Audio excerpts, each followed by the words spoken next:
Hello there guys, my name is Reg and I would like to share with you my attempt at creating a dual blaze farm. Now if you were like me and you weren't one of the lucky ones that spawned two perfectly positioned dual blaze spawners at equal height and directly in line with one another, which you could easily then hook up a piston conveyor belt to.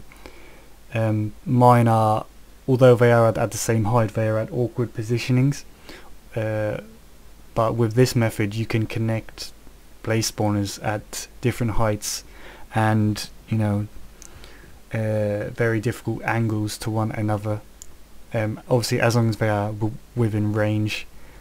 So I just wanted to share it with you because I tried searching on the internet for methods of moving blaze, and every example that I got was well, firstly I couldn't find any, so I tried searching for blaze EXP farms, and all the ones that I saw either use piston conveyor belts, which is very pricey. They used almost 30 or 40 pistons, which is I just couldn't do it. Or the players decided not to connect them, and thus they would use double the potions or iron swords with the crusher technique to to kill the blaze. But my sort of aim was to connect these spawners and use only one potion to kill them, so I could reach level 50 quicker.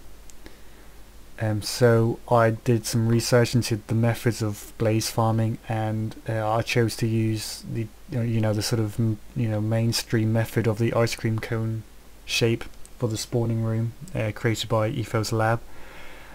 And for my method of moving the blaze, I decided to use a more sort of rudimentary method, something more, I don't know, cheap, if you will, something a bit more easy on the pistons. And I went for a design created by Seth Bling, which uses trapdoors and fences, and I came up with this, and I realized, hey, I could connect spawners at any height or any position with this method, as long as they were in range. So I thought I'd share it with you because I would have liked to have known about this method when I first started this. I sort of had to adapt separate people's creations and sort of attempt to fuse them together. And it was hard at first because I'm still kind of new to the game, but now I feel like I've created a pretty damn efficient dual blaze farm. So let me go through it with you. I just wanted to share it because I'm sure most people, well, some people might benefit from it, the ones that aren't really too sure, and also the very unlucky ones that have, I don't know, maybe a blaze spawner here and a blaze spawner all the way up there, and you might be thinking, oh, how the hell am I gonna do this? Well, this method is very good. Okay, so yep, let me start off by showing you, I won't go into detail with the actual cone shapes because I'm sure, if you've looked into blaze XP farming, you've most probably used this or thought about using this method here, which just uses, the pressure plate. When the blaze hovers on the pressure plate, the piston extends, pushing them down. The aim of it is to get the blaze into a single spot. Now the sort of tricky part of using this method is sort of like assimilating the conveyor belt with this design. So traditionally you would attempt to move the blaze into a 4x4 room here. I've had to push them down further. It's quite simple really, I'll show you, into a 1x2 area, which then sets them up perfectly to get moved. The reason why it looks so complicated is purely because my blaze spawns are quite far from one another, but you could easily if you've got to, you could easily have one conveyor belt coming out there, one there, and if they were closer, connect them up to one, one magma tube. And of course, as you can see, because a piston can only push a block 11 spaces, so the sort of range of the conveyor belt is limited, which is of course one disadvantage about it. But the advantage is that the conveyor belts can stack, so thus as long as you are in range of the spawner, you can effectively connect them at any height and any position, because as you can see here, the conveyor belt can be hooked up to the magma tube at any height like this. So yep, let's take some full, nope, that's a bit too far to fall, but let's take some full damage. So it takes a bit of redstone work. Because of the 1.3.1 patch, this method broke, but you need to tweak it slightly. You need to play around with the delays, and you should get it to work. It runs off of a clock. I'll show you the clock. Runs off of a simple clock. I saw this method originally from a channel by Traslanders, just so you know, who attempted this, but he made it a lot more complex, I thought, and this method just a lot more simple. If they were closer, it would be even more simpler. So yep, so as you can see, that piston over there pushes this row this way, this sticky piston pushes them up, and that piston pushes them that way. This sticky piston extends and then pushes them down, so it creates a sort of circular motion. Now I'm not too I'm not too into it when it comes to the mechanics of Minecraft, but a fence is slightly higher than a normal block. So once you get the blaze into a too high room, they can't stand on the fence, so they can't fit through there. So when this piston extends and pushes this row out, the blaze, if it's on this block, it gets forced that way. So we can, so using this method, we can effectively dictate where the blaze go. I'll just show you my attempt to adapt the ice cream cone in with this method.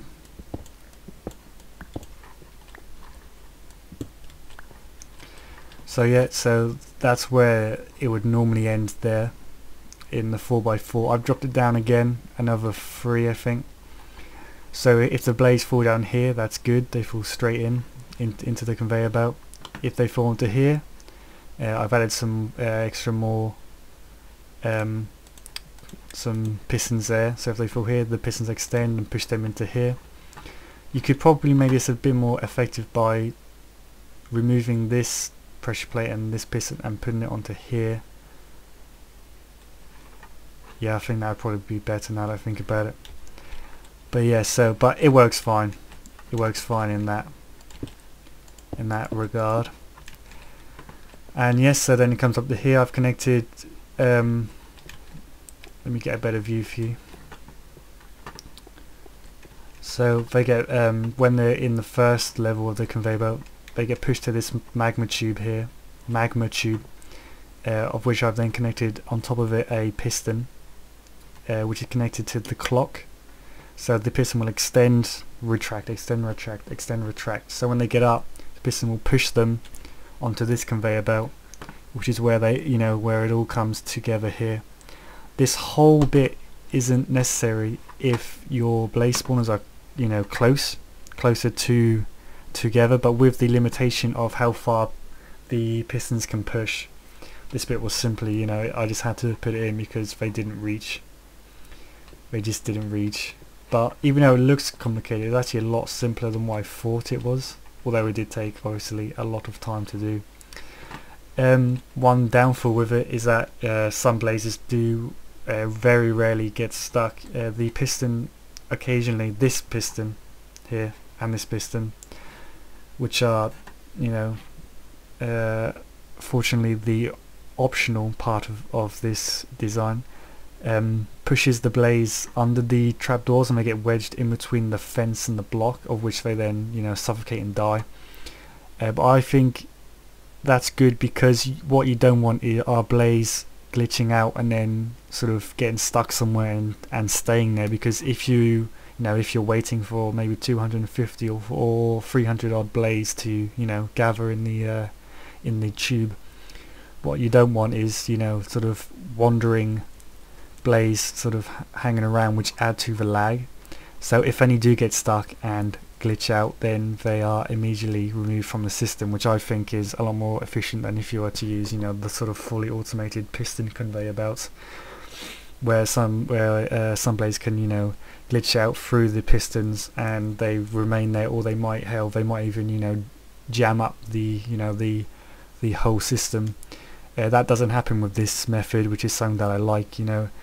Also, another disadvantage in comparison to the, you know, the mainstream methods of moving blaze is that this method is quite slow because of the 1.3.1 patch. As you know, as you all know, pistons took quite a big hit. It broke quite a lot of stuff. As I said, I had to tweak this method of, you know, this conveyor belt,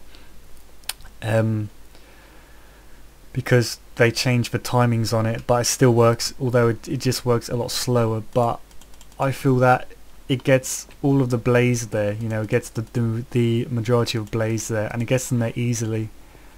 And furthermore, the fact that this method is adaptable to any position of spawners makes this method more sort of, you know, choosable, makes it a better option for people that didn't, you know, get lucky with the with their positioning of the spawners. So anyway, enough talking. Let's you know, I've talked for long enough. Let's see how this baby cranks them out. So let's enable spawning and turn on. Let me show you quick the conveyor belt in action. Something else that I like as well is how the conveyor belt looks when it's, you know, when it's on. As you can see, it's a lot slower than what it was in 1.2.5. That's if you saw it in 1.2.5. So the blaze will fall down and they will get moved. As you can see, piston extends, pushes it down, pushes it along, pushes it up. That's a visual glitch there. This piston should be moving. There we go. Okay, so I think I'm out of range. Let me show you how this baby cranks it out.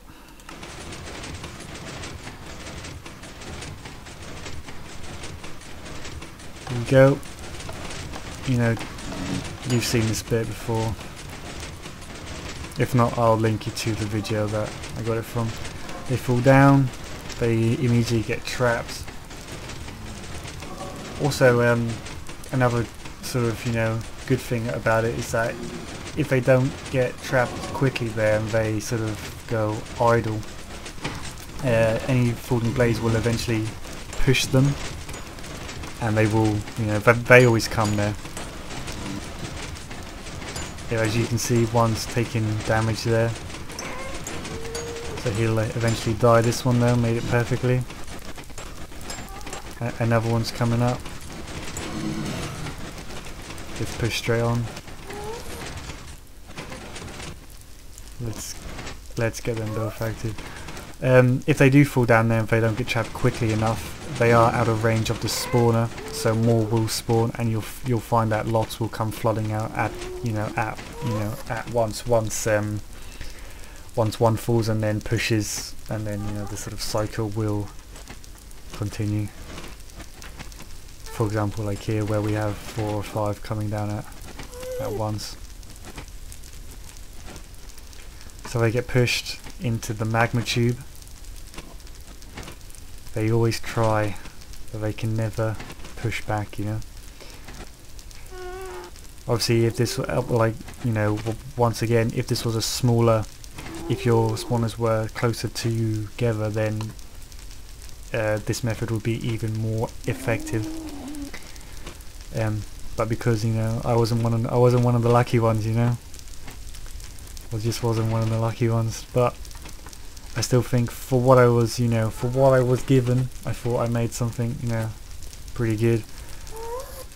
You know, I would have loved to have seen this video when I was first thinking about creating this, creating a dual blaze farm. You know, I think using one potion as opposed to too many people wouldn't really care. But if you think about all of the like ingredients that you need to make one potion, then, you know, if you're effectively using half the amount of potions, and over time, you know, it would get quite expensive. So as you can see here, they're all coming together now. We're on 21. I'm not sure how long it's been, but so yeah, thanks for watching. I hope if you're planning to create a blaze farm, then if you've seen this method and, you know, you've had those sort of endless nights thinking, oh, I wish I had a perfect, you know, a perfect 2 spawners. You know, it doesn't matter, you know, you can always use this method, and it works just as good. Just as good, you know. Even though it's slow, you get a sort of constant sort of, you know, feed of blaze. So I think, you know, speed over efficiency, you know, well, efficiency over speed is was the default when creating this. So yeah, thank you for watching. Good luck with your dual blaze farms. Thank you very much.